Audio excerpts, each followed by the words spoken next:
বিশ্বের মানুষ সুন্দরবনকে চেনে। সম্প্রতি পদ্মা সেতু সামনে এসেছে যোগাযোগের ক্ষেত্রে, মেট্রো রেল এসছে। ঠিক প্রাকৃতিক সম্পদের ব্যাপারেও সাদা পাথরের দেশ কোথায়? বাংলাদেশের সিলেটের ভোলাগঞ্জ অঞ্চল।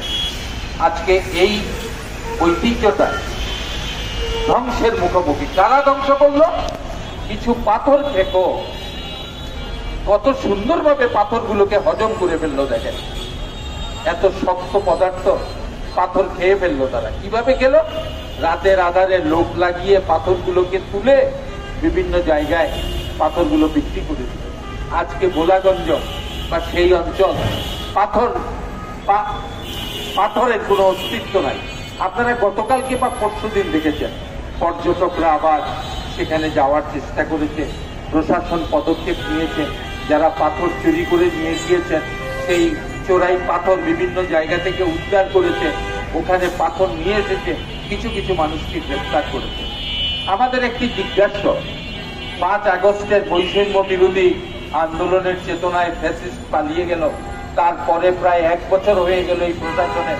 আপনারা যারা ইউএনও ছিলেন, এবং আশ্চর্যের বিষয় বিজিবির একটি ক্যাম্প, ওই পাথর যেখান থেকে চুরি হয়েছে ভোলাগঞ্জের, তার 100 গজের মধ্যে 100 ফিটের মধ্যে বিজিবির একটি ক্যাম্প।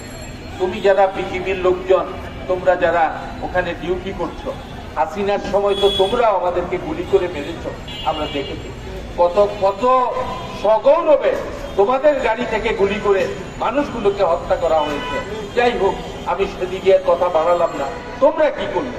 তোমাদের কি বিবেকবোধ জাগ্রত হয় নাই? তোমরা কি জিজ্ঞাসা করো নাই আপনারা পাথরগুলোকে কেন নিয়ে যাচ্ছেন? তোমাদের কাছে তো সমস্ত ক্ষমতা ছিল, তোমরাও ব্যর্থ হয়েছ। ইউএনও, আপনি ওই অঞ্চলের ইউএনও এলাকার প্রভাবশালী নেতার নাম আসছে।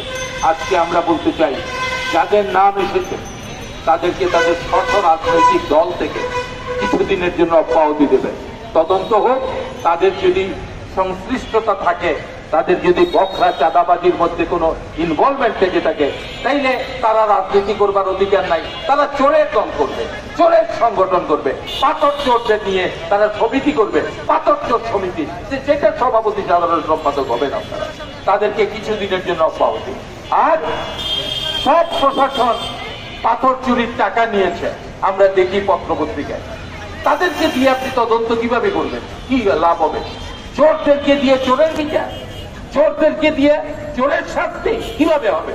চোর যদি বিচারক হয়, চোর যদি পুলিশ হয়, চোর যদি সাক্ষী হয়, তার ন্যায় বিচার কিভাবে হবে?